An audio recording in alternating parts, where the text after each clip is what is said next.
कभी जो महिलाएं घर की दहलीज तक सीमित थी, कभी जिन महिलाओं की पहचान उनके घर तक सीमित थी, आज वो महिलाएं अपने घर से बाहर निकलकर अपने दम पर अपनी पहचान बना रही और अपनी पहचान बनाने का आत्मविश्वास उन्हें दिया है बिहार सरकार की महत्वपूर्ण परियोजना जीविका परियोजना ने। नमस्कार, मैं हूँ ऋचा झा और आप देख रहे हैं जीविका पॉडकास्ट। इस पॉडकास्ट में हम बात करते हैं जीविका दीदियों की, उन कहानियों की, उन संघर्षों की, उन यात्राओं की जिनसे गुजर कर वो अपने दम पर आज आत्मनिर्भर बन चुकी है। और इसी के साथ हम आपको रूबरू कराते हैं संगीता दीदी से, जो लवासा तक जा चुकी है। दीदी, आपका बहुत बहुत स्वागत है हमारे पॉडकास्ट। नमस्ते। पहले गृहिणी थी और जब जीविका में जुड़े तो मुझे कुछ पता नहीं था जीविका क्या चीज है।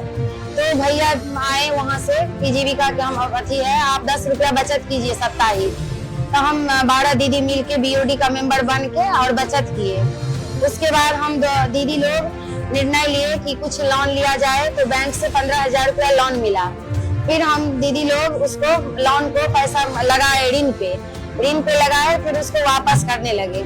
जो हम 4 रुपए 5 रुपए सैकड़ा पे बाहर से लेते थे ऋण, वो हम समूह में लेने लगे और दीदी लोग की आर्थिक स्थिति ठीक होने लगा। धीरे धीरे जो हम ब्याज भरते थे वो समूह में देने लगे और हम दीदियों लोग को फायदा होने लगा। और जीविका में जुड़ने से हमको आर्थिक रूप से बहुत विकास हुआ। जो घर में कुछ मन भी होता था तो कुछ पूरा नहीं हो पाता था, क्योंकि एक कमाने वाला था और घर परिवार पूरा चलाना पड़ता था। PG में हम लोग 30 दीदी अभी काम कर रहे हैं। उसमें हम लोग को नेशनल ट्रेड फेयर सब मिल रहा है। जाते हैं, मुंबई गए हैं, कोलकाता गए हैं, उड़ीसा गए हैं, हैदराबाद गए हैं और राजस्थान गए हैं, बेंगलोर गए हैं, लवासा गए हैं। जो हम कभी सोच भी नहीं पाते कि फ्लैट में बैठ के हम कहीं जा सकेंगे। और हम बहुत खुश है जीविका में जुड़ने से। और दीदी, आप क्या रोजगार कर रही हैं जीविका में जुड़कर?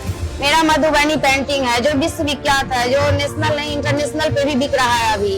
और हमारे गाँव के लोग भी विदेशों में जाकर के इसका काम कर रहे हैं और हम गांव में भी कर रहे हैं। विदेशी लोग हमारे गांव में आते हैं। और दीदी, जैसे आपने बताया कि जीविका से जुड़ के कितना फायदा हुआ है, तो इससे पहले आपका जीवन कैसा था? इससे पहले मैं गृहिणी थी, जो घर में काम धंधा करके कुछ कर नहीं थी और समय में ऐसे ही घर में रहते थे।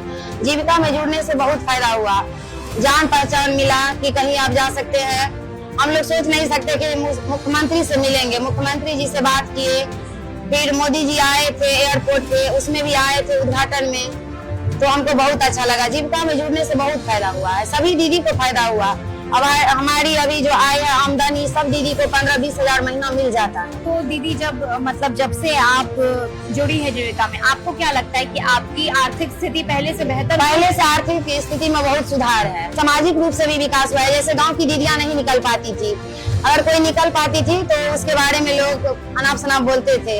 लेकिन अभी जब पैसा का आमदनी होने लगा है दीदी लोग को, तो एक दूसरे को देख करके सब बाहर निकल रहे हैं। कोई समाज में कुछ नहीं बोल रहा है। सामाजिक रूप से भी विकास हुआ है, आर्थिक रूप से भी विकास हुआ है।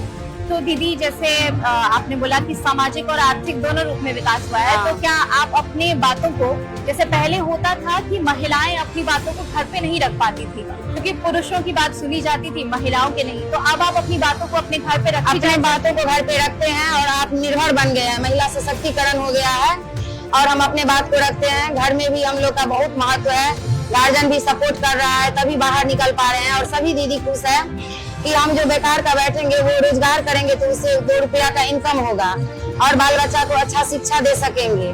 तो अभी बहुत खुश है सभी दीदी गाँव की। और दीदी लोग चाह रही है कि इससे आगे भी जाए।